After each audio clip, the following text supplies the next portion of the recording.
All right, so let's start with a big story that we are tracking on WION this morning. Amidst criticism over India keeping the now erstwhile state of Jammu and Kashmir in the present Union territory of Kashmir cut off from the rest of the world, about 15 foreign envoys from Latin America, Africa and the ASEAN region will be hosted by the government. Now, sources told WION that envoys will be made to see firsthand the efforts that have been made by the Indian government to continue with the situation of normalcy that is presently prevalent in Jammu and Kashmir.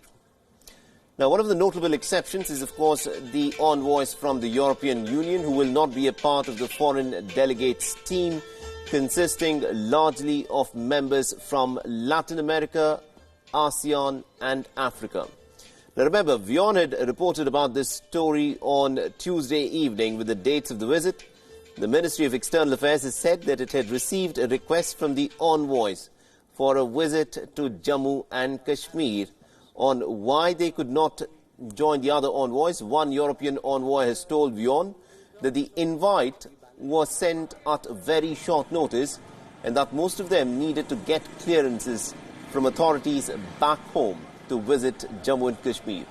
And also on whether the envoys had asked to meet anyone who was detained, a source has told WION that no specific request apparently has been made by these envoys who will be travelling to Jammu and Kashmir, and that the group apparently is now free to interact with people subject to security concerns. Now, envoys from Australia will not be able to go with the delegation since they are preparing for the Australian Finance Minister's visit to India later. Remember, India in the month of October last year had taken certain members, European Union parliamentarians, to Kashmir, which was the first such visit by an international delegation post the de-operationalization of Article 370. Now, quite recently, SMS services, short messaging services, have been restored in the valley since the 31st of December. And early in October last year, post-paid mobile services had also been restored. All right, now for more on this, we are joined in by WION's Siddhant Sibal, who is joining us live from New Delhi. Good morning to you, Siddhant. Now, this is a pretty interesting visit by the envoys of about 15 nations who will be visiting Jammu and Kashmir. Let me begin by asking you this. Last time when members of the European Parliament had visited Jammu and Kashmir, it was said that it was a visit that was carried out in their private capacity. This time round, will this be an official visit?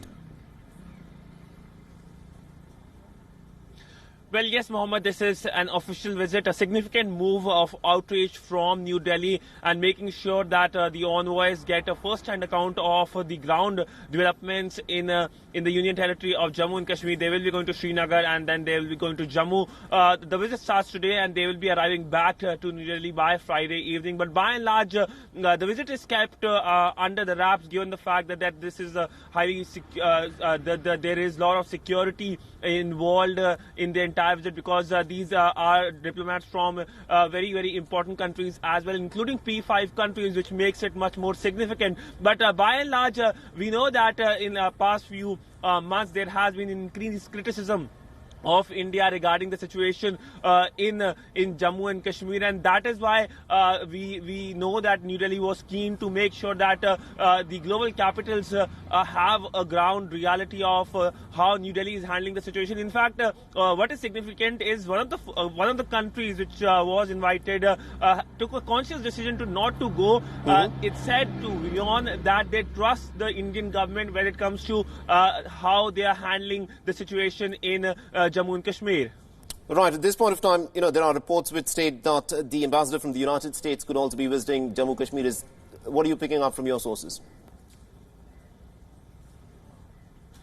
Well, he is going. As I mentioned, that there are envoys from the P5 nations as well, and they will be shown the situation. They will be going to various locations and, of course, meeting the civil society, meeting the journalists, and talking to them, speaking to them. In fact, WION asked one of the questions from a government source whether they will be going to meet people who are detained, to which the reply came that they can meet, but this will depend on the security considerations as well. But by and large, I have spoken to diplomats who are going in the first batch, that is today's batch, which includes envoys from ASEAN, from Africa and Latin America. They're very enthusiastic about this important visit. But talking about the European Union envoys, they were to go, but the fact that they were told in a very short notice that they need to have a clearance from their capitals as well, that is why that has been delayed. And then, of course, it's now planned that they will go in a separate batch altogether with approximately 28 countries of the European Union. But as of now, in the current batch, remember, India wanted a broad-based presentation of all the countries, and that is why selected envoys from every part of the world are being taken. And that is why in the European Union's case as well, only a selected envoys were to be taken initially, but now another batch will go, and that includes only European Union envoys. All right, we'll have to leave it there. Thank you very much indeed, Siddhant, for joining us and getting us all those updates in terms of what is going to happen. We'll, of course, come back to you as more details emerge in this story.